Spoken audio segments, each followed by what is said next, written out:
All right, hi folks. So this is take 2 of the Freedom of Religion screencast. Let me just adjust the camera here a little bit. I thought I'd do this with the camera today so that we could interact in a little more realistic fashion. Also, I want to share with you my COVID hair. It's looking quite awesome.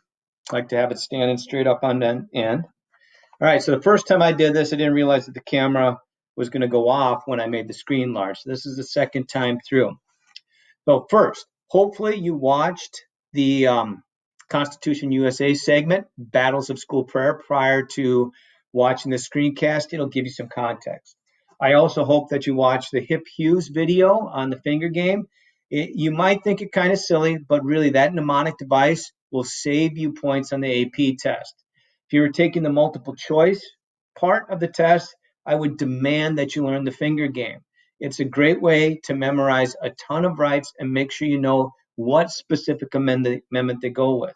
So we're dealing with the First Amendment. There are 5 rights in the First Amendment. Okay, and you just use your index finger, right? There's freedom of speech, religion, press, assembly, and petition. Today, we're talking about that one, right? Freedom of religion. So the first phrase here, first right in the First Amendment says, Congress shall make no law respecting an establishment of religion or prohibiting the free exercise thereof. There are 2 important clauses there that are supposed to work in tandem to protect your religious liberties. The first clause is Congress shall make no law establishing or respecting an establishment of religion. We refer to that as the Establishment Clause, or prohibiting the free exercise of. That is the Free Exercise Clause. Okay. Now, regardless of the viewpoint, there's 2 viewpoints when it comes to your religious liberties. One is called, wait, no, don't tell me I can't click. Oh, there we go. Okay.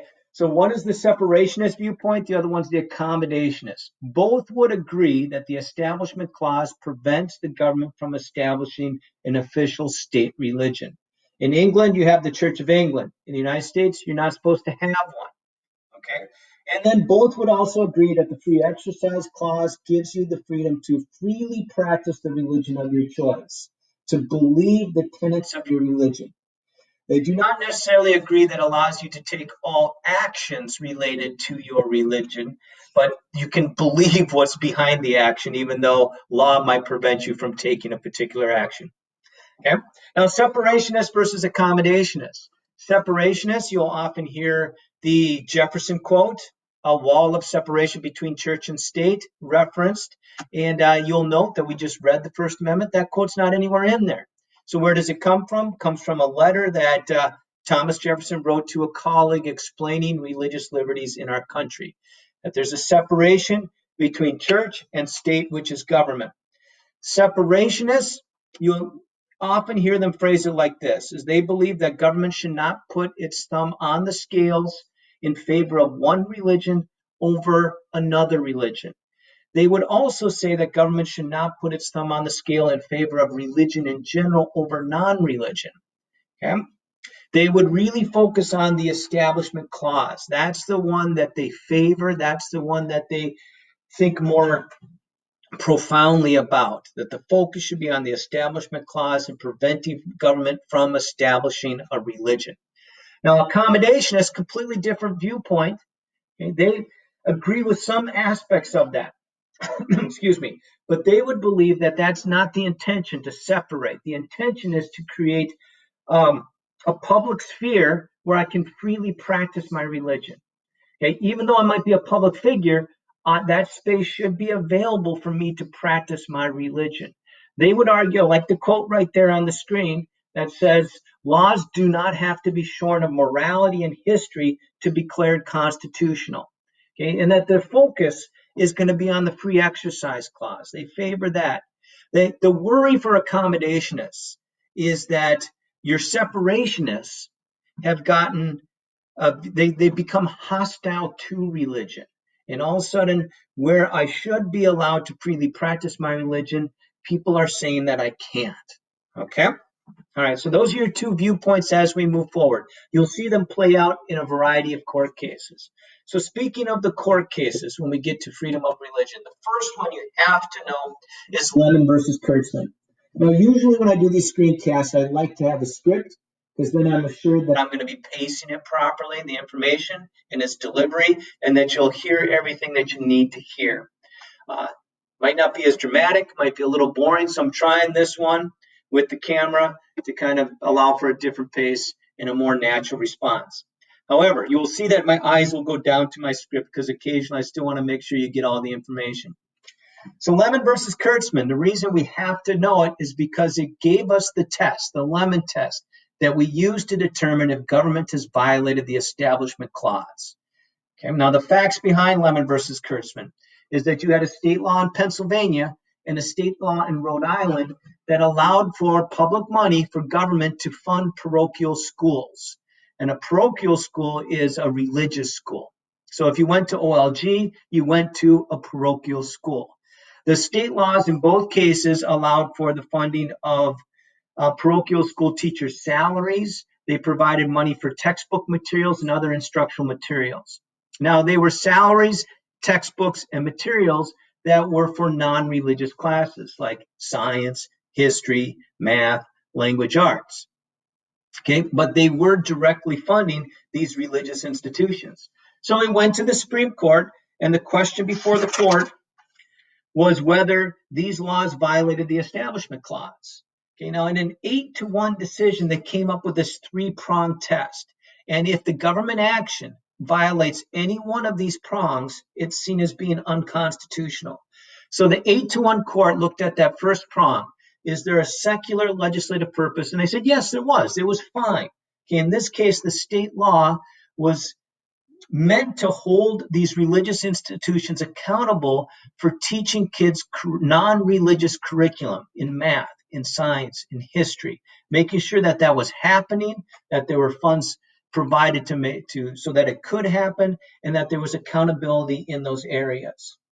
Now, they did not agree on the second prong. I'm going to have to read it because I think my camera screen is actually cutting out part of it there.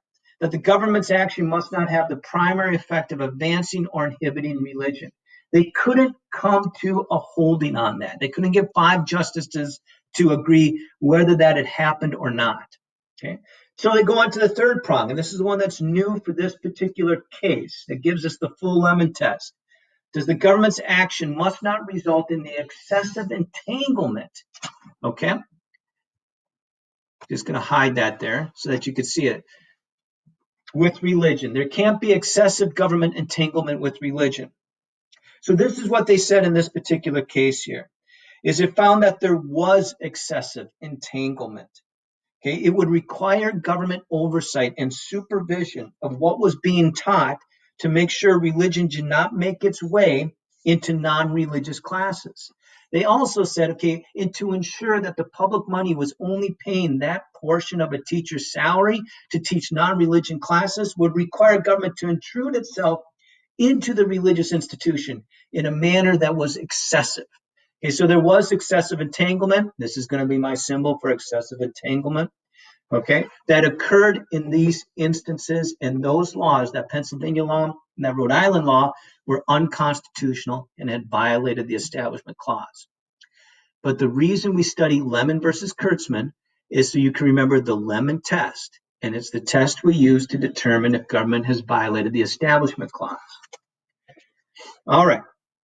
Now, that sometimes is tricky. The language that the court came up with is tricky, so we have some different language that might make it easier for you. No promises. So that first question there, a secular legislative purpose, you can ask it in a different way. You can just say, is the government action, is there a religious purpose to it? If the answer is yes, it's unconstitutional. You go on to the second question, does the activity have the effect of benefiting religion? And you can ask that a couple different ways. Is the activity neutrally available to everybody regardless of religion? Then it's fine. Okay. And then B, does the activity benefit religion as a result of private individual choices that I make? Do I receive the benefit because me as a private individual made the choice? Then it's fine. But if government makes that choice, if I receive the benefit because government makes the choice, then it is not fine. Okay. And then finally, does the activity directly benefit religion, or is there an indirect benefit? If it's indirect, it's probably okay. If it's a direct benefit, they might go on and ask, is it major or incidental? For our purposes, we really want to look at the third one, excessive entanglement. How do you determine excessive entanglement? Because that's the one that, as the courts change in population, you get more liberal, more conservative judges, they feel differently about excessive entanglement. So it's important to understand what you might exactly look for to determine excessive entanglement. First thing you look for is coercion. And this is where Jessica Almquist had a strong case. Because if you watch that clip prior to watching this, at the very end, David was like, the guy with the hair, David was like, I told her, just don't look at the prayer. Okay, you can look at a blank wall. And now there is a blank wall. Well, the thing is Jessica by law had to be in that school. Okay, and if there was an activity in the auditorium, she had to be in the auditorium or she would have been marked absent. Okay, and there's consequences for her if she's not doing what she's supposed to as a student. So she would have been coerced to actually be in the auditorium where that prayer was on a wall. So there was an element of coercion there. The other thing, to go down to B, in allowing the activity, does the government appear to be endorsing religion? So there's a perception piece there. Even if it might not be, if it's based on individual choices, let's say, you get the benefit because you, the individual, made the choice, not government. If there's still the perception that government allowed it to happen, then I don't know what that was. Okay, then it could be in violation of the Constitution. And finally, we look for oversight. Does it require excessive government oversight like it did in Lemon versus Kurtzman? So coercion, perception, oversight to determine excessive entanglement. All right, moving on. So we might say, what about these cases here? What about, the fact that on the back of my money it says, in God we trust? Or in the Pledge of Allegiance, I have to say, under God. Well, couple things here is that this would align perfectly with the accommodationist viewpoint, that the public sphere does not have to be scrubbed clean of religion. It just acknowledges that religion has a role, a very primary role in playing in society. And it's not placing its thumb on the scale in favoring one religion over other religions. Okay, so these two, the money and the pledge, are fine. Pledge, we're required to offer you the opportunity in school, but you don't have to participate. So it's not coercive in that regard. Now, the 10 Commandments, if there's a law that says you have to display the 10 Commandments on public property, like in a courtroom building, that would probably be in violation of the Establishment Clause. So, moving on to the free exercise clause. So this court case, which is an AP required court case, Wisconsin v. Yoder. Okay. This is something you need to know. And this case is about the free exercise. So to get the facts right, I'm probably going to reference my notes here. Okay, but you got a nice little cartoon here that will walk you through the notes as well. So you got three gentlemen. You got Jonas Yoder, Wallace Miller, and both are members of the Old Order Amish religion. And then there was Aiden Yutzi, who was a member of the conservative Amish Mennonite Church. And all three were prosecuted under a Wisconsin law that said, you had to send your children to public school up until age 16. And after 8th grade, all three did not. They did not send their kids on to high school. And they were prosecuted under this Wisconsin law, so they sued. Their argument was that high school would teach subjects, ideas, and values that were not only contrary to their religion, but would harm their children. And it went all the way to the Supreme Court. So the question before the court was whether Wisconsin's law criminalizing the conduct of the parents violated the free exercise clause by forcing the parents to take an action that was contrary to their religious beliefs, sending their kids to school. Okay? In a unanimous decision, the court exercised a balance test in determining their decision. So with free exercise, we use a balance test. In this case, they balanced the individual's interest in free exercise, so your ability to freely practice your religion, against a compelling interest of the state. And in this case, the compelling interest of the state was education of the citizenry. Okay? So on one side, they found that the values and programs of high school were in sharp conflict with the fundamental mode of life of the Amish religion. So they said, yeah, they said, Mr. Yoder, you're absolutely right. The values, the ideas that are taught in high school that your children would use are in stark contrast to what you're trying to teach them as a member of the Amish religion. And then they said, okay, well, what about the state interest? And they said, on the other side, the court felt the additional 1 to 2 years of high school education for a relatively small number of people. So the Amish population isn't that big. So a relatively small number of people, that the benefits of educating this small number of people were relatively small compared to the level of intrusion that the Amish that would happen to them. Okay? So they ruled in favor of Mr. Yoder and the other two gentlemen. You don't have to send. If you're Amish, you don't have to go to school in Wisconsin to the age of 16. So just to summarize here, okay? So when the court has to decide whether government can limit one's ability to freely exercise their religion, they balance that liberty with a compelling state interest. In the case of Wisconsin v. Yoder, the compelling state interest was education. Okay.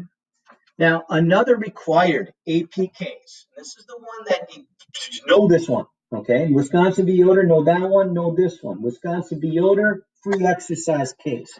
Engel versus Vitale, establishment clause case.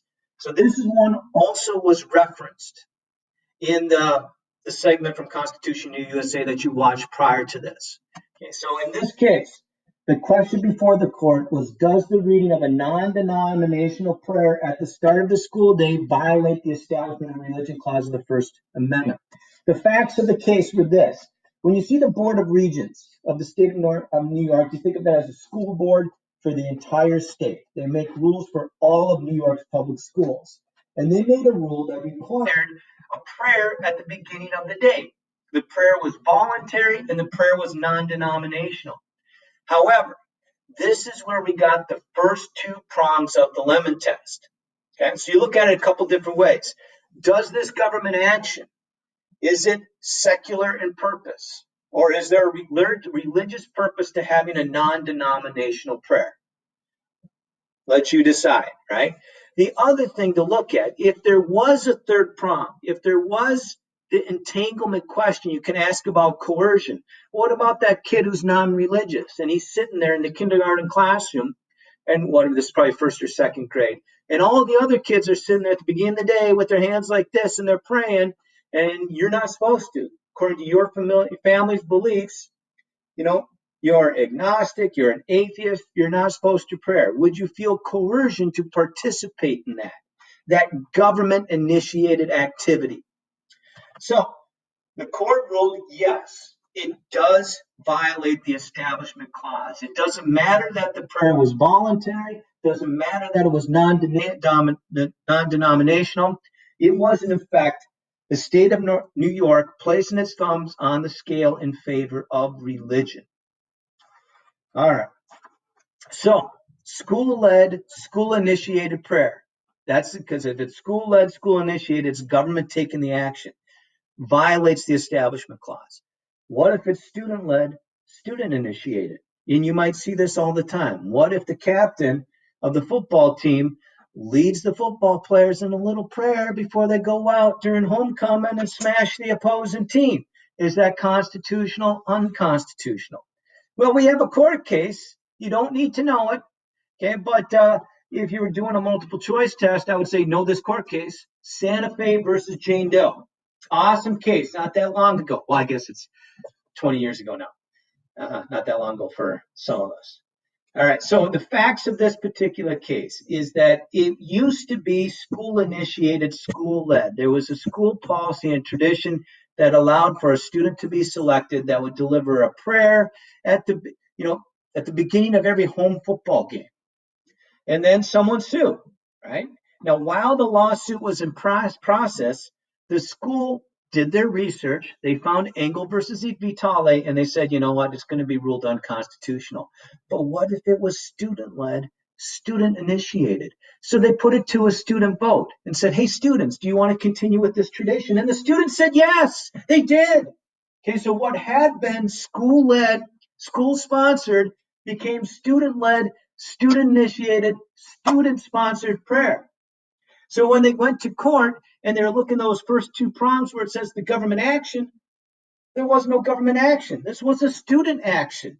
The student selected someone. It was their decision that to put a student up there and lead the stadium in prayer prior to the home football game. So the question before the court was whether the school district's policy that permitted student-led, student-initiated prayer at home football games violated the Establishment Clause. So this is what the court looked at. And you could kind of see it. You're probably looking at the picture going, all right, let's jump all the way down to number 3, entanglement. Let's look for coercion. Let's look for perception. Let's look for oversight, right? And if you're looking at coercion, you're thinking, well, what if I'm an atheist on the football team? What if I'm an atheist in the band? Someone who's required for the curriculum of my class to be in the stadium when this is happening. If you're looking for perception, you just look at the opposing team. If you're the opposing team and you're a parent of an opposing player and you witness this, how are you going to perceive this? Okay. And so the court said, well, you look at the student's uniform. It's a school. They didn't make that themselves. The school gave them that piece of clothing, right? Okay. And the school provided them the venue, the home football game. The school provided them access to the public address system. Finally, the school provided them an audience to actually deliver the religious message to. So their decision was there was both perceived and actual endorsement of religion. So even though it was student-led, student-initiated, okay, it was unconstitutional violation of the Establishment Clause. Well, bam, cool stuff. All right. You'd think that would end the story, but it does. It never ends. There was a court case just a while ago in Texas, very similar thing, where cheerleaders, right? They took it upon themselves to make a giant banner that said, all things are possible through Christ, inside a little passage. And then the home football team ran out and smashed through the banner and won the football game. Right? That one was in the courts for a long time, and I still don't know how it was resolved. Shake my head. All right, our final court case for today. Okay, now, as you learned in the little video prior to this, schools are always special operations, right? You have to be careful about religions in schools because schools are in the business of the formation of citizens. This court case right here, Town of Greece versus Galloway, is not about the formation of citizens. This one's about legislative prayer. Okay, so you're talking about public institutions like Congress or your state legislature or your city council that might actually start the proceedings with a prayer. So if you ever watch the proceedings of Congress, they open them up, they bring in the congressional chaplain, and they lead Congress in a prayer, or the House of Representatives or the Senate. That's how they kind of open business. Same at the state level. In this town, it was the city council meeting that was opened with a prayer. You got roll call, pledge of allegiance, prayer. Then they get on to the business of the day. So the question before the court was whether non-denominational legislative prayer was a violation of the Establishment Clause. Okay. In this case, is government putting its finger on the scale in favor of religion over non-religion? Now, I like this case because, one, there's a nice little video where the oral arguments are presented as if the justices were dogs. And it's amazing how they were able to select a dog that actually kind of looked like the Supreme Court justice. It's an awesome video. Look it up. It's like Greece v. Galloway dogs. Okay. Now, the conclusion of the court reflected an accommodationist point of view. In a 5-4 division, they said no. It does not violate the Establishment Clause. And they pointed to a couple things here. They said that the prayer at the beginning of the procedures is not meant for the public. It's meant for the elected members themselves. So there's not that element of coercion, right? Then they also said that what it does, the intent, the purpose of it isn't religious, it's to put the elected members in the proper deliberative frame of mind so that they can make good decisions for the communities that they represent. And then they basically alluded to that accommodationist perspective. And they said what it does is it acknowledges the role religion plays in society. It's creating a space for even public figures to exercise religion in a public space. Well, bam, there you go. Accommodationists. So that's it, the content. So just to review, you've got two views of your religious liberties that you need to be aware of. There's the separationist view and the accommodationist view. Separationists focus on the separation between church and state. They really elevate the importance of the Establishment Clause. Okay? Whereas accommodationists, they elevate the importance of the Free Exercise Clause. They're wary of separationists because they think it's created an attitude that's hostile to the practice of religion. Okay? And you saw that most recently in that masterpiece cake case that your FRQ was about. Now, the test that we use to determine if government has violated the Establishment Clause is the Lemon test. It's a 3-prong test. The first 2 prongs were created with Engel versus Vitale. But if the third prong, the entanglement piece, Lemon versus Kurtzman. Okay? Now, if the government action violates any one of those prongs, it's unconstitutional. To determine free exercise violations, we use a balance test. We balance the level of intrusion on your ability to freely exercise your religion against the compelling government interest. And as you will see when we get into civil rights, use the phrase compelling government interest, okay? You got 2 AP cases you need to know. Wisconsin v. Yoder, the constitutional clause principle that you need to be aware of with Wisconsin v. Yoder is free exercise. With Engel versus Vitale, it's the Establishment Clause. All right, folks, I think that's it, and I'm done. But now I have to figure out how to exit out of here and stop the recording. Okay, I will show you my COVID hair one more time. All right.